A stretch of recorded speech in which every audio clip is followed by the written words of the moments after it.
നമുക്കും അല്ലാഹുവിലേക്ക് അടുക്കാൻ കഴിയണം. അല്ലാഹു നൽകുന്ന സവിശേഷമായ കഴിവുകൾ എല്ലാവർക്കും അല്ലാഹു നൽകിക്കൊള്ളണമെന്നില്ല. ദാലിക ഫദ്ലുല്ലാഹ് യുഅ്തീഹി മൻ യശാ. സ്വഹാബികളിൽ കറാമത്തുകൾ ഉണ്ടായ ഒരുപാട് സ്വഹാബിമാരുണ്ട്, കറാമത്തുകൾ ഇല്ലാത്തവരുണ്ട്. അതുകൊണ്ടാണ് ഉലമാ പറയുന്നത്, ഒരു വലിയന്റെ ഏറ്റവും വലിയ കറാമത്ത് എന്ന് പറയുന്നത് ദീനുഹു. ഏതൊരു ആലിമിന്റെയും, ഏതൊരു പണ്ഡിതന്റെയും, ഏതൊരു മഹാമനുഷ്യന്റെയും ഏറ്റവും വലിയ കറാമത്ത് ദീനുഹു. ആ മനുഷ്യൻ എത്രത്തോളം അള്ളാഹുവിന്റെ ദീൻ കൊണ്ട് നടക്കുന്നു എന്നതാണ് ഏറ്റവും വലിയ കറാമത്ത്. അതാണ്. പിന്നെ അതിന് ശേഷം വരുന്ന അള്ളാഹു നൽകുന്ന സവിശേഷതകളാണ് അത്ഭുതങ്ങളും സംഭവങ്ങൾ സംഭവിക്കുന്നത്. ഇതെല്ലാം അള്ളാഹുവിന്റെ ആത്മീയ തീരത്തേക്ക് മനുഷ്യൻ അടുക്കുമ്പോൾ അള്ളാഹു നൽകുന്ന പ്രത്യേകതകളാണ്. അവനിലേക്ക് അടുക്കുന്നവരെ രക്ഷപ്പെട്ടിട്ടുള്ളൂ. നമ്മൾ എങ്ങോട്ടാണ് ഓടുന്നത്? മനുഷ്യന്റെ ശരീരം എന്തു പറയുന്നുവോ അത് മാത്രം ചെയ്ത് ജീവിക്കാനാണ് നമ്മൾ ഓടുന്നത്. എന്ത് കിട്ടുന്നു അതുകൊണ്ട്? എന്ത് സമാധാനം നമുക്കുണ്ടാകുന്നു? മനുഷ്യനെ സൃഷ്ടിച്ചത് അല്ലാഹുവെങ്കിൽ ആ സൃഷ്ടിപ്പ് നടത്തിയവനാണ് പറയേണ്ടത് എവിടെയാണ് ഈ സൃഷ്ടി ഫംഗ്ഷൻ ചെയ്യേണ്ടത് എന്ന്. അതിന്റെ മാനുവൽ പരിശുദ്ധമായ ഖുർആൻ. എന്റെ ചെറുപ്പക്കാരോട്, ചെറുപ്പക്കാരികളോട്, യുവാക്കളോട്, യുവതികളോട് ഓർമ്മപ്പെടുത്തുകയാണ്, ഇന്നല്ലെങ്കിൽ നാളെ നമ്മൾ തിരിഞ്ഞു നടക്കേണ്ട ഒരു വഴിയാണിത്. ഫാഷന്റെയും ഭൗതിക ഭ്രമത്തിന്റെയും പിന്നാലെ നമ്മൾ ഓടുമ്പോ ഒന്നോർക്കണം, ആത്മീയതയിൽ നിന്ന്, അല്ലാഹുവിൽ നിന്നുള്ള ഈ ഓട്ടം, ഈ അകൽച്ച, ലാ യസീദു മിനല്ലാഹി ഇല്ലാ ബുഅദ. ആ ഒരു ഓട്ടം സമാധാനത്തിൽ നിന്ന് ഏറ്റവും വലിയ അകൽച്ചയാണ്. മനുഷ്യന്റെ മനസ്സിൽ ഒരുതരം വൈവറിങ് വരും, ഒരുതരം പ്രയാസം വരും, ഒരുതരം മനസ്സ് കെട്ടൽ വരും. മനസ്സിനുള്ളിൽ സമാധാനം കിട്ടില്ല. എന്തുകൊണ്ട് കിട്ടുന്നില്ല? നമ്മുടെ ശരീരം ആഗ്രഹിക്കുന്നത് അല്ലാഹുവിനെയാണ്. സുജൂദിൽ കിടന്ന് തല മണ്ണിലേക്ക് വെച്ച് സുബ്ഹാന റബ്ബിയൽ അഅ്ലാ, കാരുണ്യവാനെ നീയാണല്ലോ ഏറ്റവും ഉന്നതൻ എന്ന് അല്ലാഹുവിനോട് പറയുമ്പോൾ കിട്ടുന്ന ഒരു സമാധാനം. അമൽ അല്ലാഹുവിന് വേണ്ടി മാത്രം ചെയ്യുമ്പോൾ കിട്ടുന്ന ഒരു സമാധാനം. ഇഖ്ലാസ് നമ്മുടെ കൈകളിലേക്ക് വരുമ്പോൾ ഉണ്ടാകുന്ന ഒരു സമാധാനം. ആത്മീയത നഷ്ടപ്പെട്ടുകൊണ്ടിരിക്കുന്ന ഒരു കാലം എന്ന് പറഞ്ഞുകൂടാ. ആത്മീയതയുടെ പ്രകടനങ്ങൾ ഒരുപാടുണ്ട് ഇന്നത്തെ കാലത്ത്, ഒരുപാടുണ്ട്. ആത്മീയതയുടെ പ്രകടനങ്ങൾ, സിയ്യുകൾ നമ്മുടെ ലിബാസിൽ. ഒരു മുതഅല്ലിമാവട്ടെ, ഒരു ആലിമാകട്ടെ, ഒരു വാഇദാകട്ടെ, സിയ്യുണ്ട്, കാട്ടിക്കൂട്ടലുകളുണ്ട്.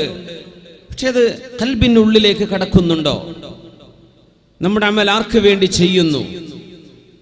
ഇഖ്ലാസ് നമ്മുടെ പ്രവർത്തനങ്ങളിൽ ഉണ്ടാകുന്നുണ്ടോ? വലിയ അഴിച്ചുപണി ആവശ്യമുള്ള കാലമാണിത്. എല്ലാം പ്രകടനങ്ങളാണ്, എല്ലാം കാണിച്ചുകൂട്ടലാണ്. എല്ലാം മനുഷ്യൻ അത് ഫോട്ടോ എടുക്കുന്നു, പോസ്റ്റ് ചെയ്യുന്നു.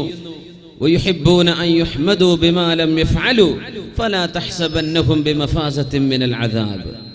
നമ്മൾ ചെയ്യുന്നത് വളരെ ചെറുത്, എന്നാൽ അതിനെപ്പറ്റി പറയുന്നതോ വാ നിറച്ചു പറയാൻ. കബറത് കലിമത്തൻ തഖ്റുജു മിൻ അഫ്വാഹിഹിം. ചെയ്യാത്തത് പോലും വിളിച്ചു പറയാൻ, ചെയ്യുന്ന ചെറിയ നന്മ പോലും മാലോകരം മുഴുവനും വിളിച്ചറിയിക്കാൻ. ആർക്കാണിത് ചെയ്യുന്നത്? അല്ലാഹുവിന് വേണ്ടിയാണോ? അവന്റെ സൃഷ്ടികൾക്ക് വേണ്ടിയോ? അതല്ല, ആർക്ക് വേണ്ടി? റസൂലുള്ളാഹി സ്വല്ലല്ലാഹു അലൈഹി വസല്ലം പറയുമായിരുന്നു, ഇന്നല്ലാഹ യുഹിബ്ബുൽ അബ്ദ തഖിയൽ ഗനിയൽ ഖഫിയ.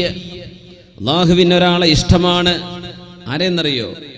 അത്തഖിയ, അല്ലാഹുവിനെ ഭയപ്പെടുന്ന ഒരാളെ. അൽ ഗനിയ, സമ്പന്നനായ ഒരാൾ. പിന്നെയോ അൽ ഖഫിയ, എന്നാൽ താൻ ചെയ്യുന്ന ദാനധർമ്മങ്ങൾ ആരെയും വിളിച്ചറിയിക്കാതെ സ്വകാര്യമായി, രഹസ്യമായി ദാനം ചെയ്യുന്ന മുതലാളിയെ അല്ലാഹുവിന് ഇഷ്ടമാണെന്ന് പരിശുദ്ധ റസൂലുള്ളാഹി സ്വല്ലല്ലാഹു അലൈഹി വസല്ലം. സ്വദഖ എന്ന വലിയൊരു നന്മയാണ് ചെയ്തത്. പക്ഷെ ആ നന്മ ഒളിപ്പിച്ചു വെച്ചു. സകാത്ത് പരസ്യമായി ചെയ്യണം. ദാനം ചെയ്യുന്ന ആളുകൾ സക്കാത്ത് കൊടുക്കുന്നുണ്ടോ എന്ന് ആരും അറിയുന്നില്ല. സക്കാത്ത് ഇസ്ലാമിന്റെ ഷിആറാണ്, ഇസ്ലാമിന്റെ പ്രകടമായ അടയാളമാണത്. ഫർളായ നിസ്കാരം അത് ഇസ്ലാമിന്റെ ഷിആറാണ്. അതിനെ ഇഖാമത്ത് ചെയ്യാനാണ് പള്ളികൾ ഉണ്ടാക്കുന്നത്. അത് പരസ്യമായി ചെയ്യണം. ഫർള് നിസ്കാരങ്ങൾ, സുന്നത്ത് നിസ്കാരങ്ങളോ രഹസ്യമായി ആരും കാണാതെ ചെയ്യാൻ പറ്റുമെങ്കിൽ അങ്ങനെയാണ് ചെയ്യേണ്ടത്. എന്തിനെന്നറിയോ? ആളുകളെ കാണിക്കാൻ വേണ്ടി ചെയ്യുമ്പോ നമ്മുടെ ഖൽബിൽ നിന്ന് ലക്ഷ്യം അല്ലാഹു അല്ലാതെ മാറുന്നുണ്ട്. ഇമാം അബൂ ഹനീഫ റഹ്മത്തുള്ളാഹി അലൈഹിയുടെ പള്ളിയിൽ നിസ്കരിച്ചു കൊണ്ടിരിക്കുന്ന ഒരാൾ വെറുതെ സുന്നത്ത് നിസ്കരിച്ചു കൊണ്ടിരിക്കുകയാണ്.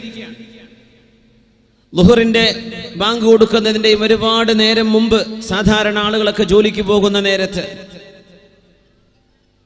ആരോ വാതിൽ തുറക്കുന്ന പോലെ തോന്നി ഈ നിസ്കരിക്കുന്ന ആൾക്ക്.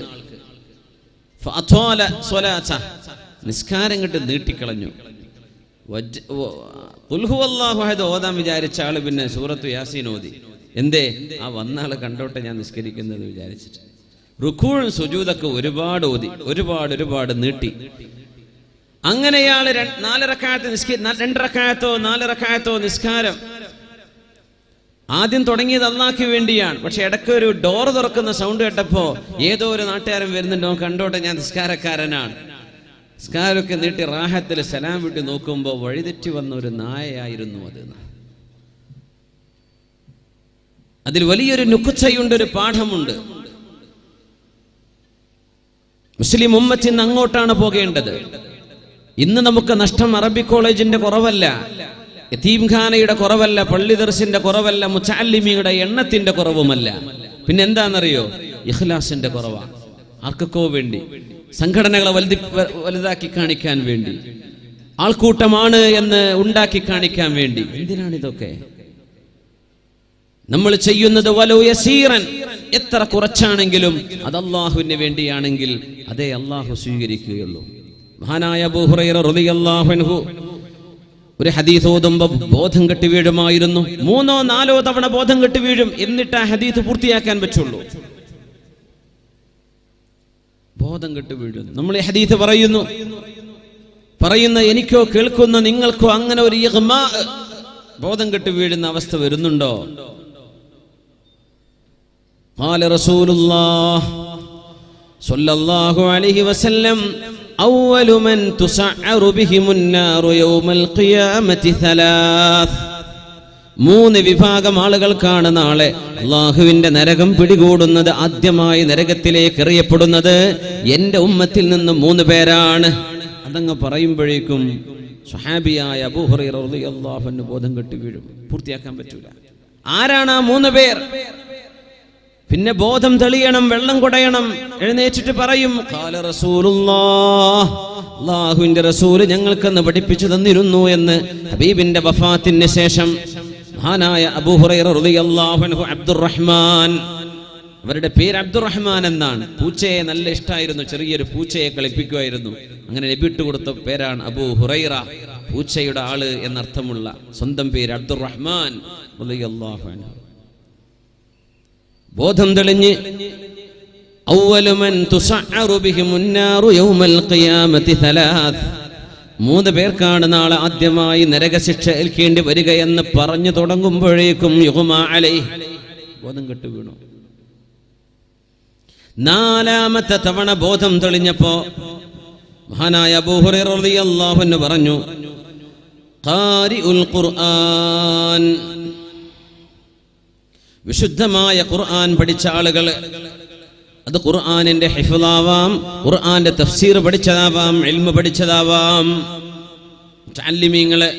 ആലിമീങ്ങള്, വാഇദീങ്ങള്, പ്രഭാഷണം നടത്തുന്നവര്, പണ്ഡിതന്മാര്, ദർസ് നടത്തുന്നവര്, ഖുർആനെ ഹിഫ്ളാക്കിയവര്, മനപ്പാഠമാക്കിയവര്. ആദ്യമായി നരകം പിടികൂടുന്നത് ഖാരിഉൽ ഖുർആൻ, ഖുർആൻ പഠിച്ച ആളുകൾക്കാണ്. പിന്നെ പറഞ്ഞു 2ാമത്തേത് വൽ മുജാഹിദ്, അള്ളാഹ്ക്ക് വേണ്ടി മരിച്ചു എന്ന് പറയുന്ന വിധം ധർമ്മസമരങ്ങളിൽ പോയി ചോര ചിന്തി മരിച്ച ആളുകൾ, ശുഹദാക്കൾ എന്ന് പറയുന്ന ചില ആളുകൾ.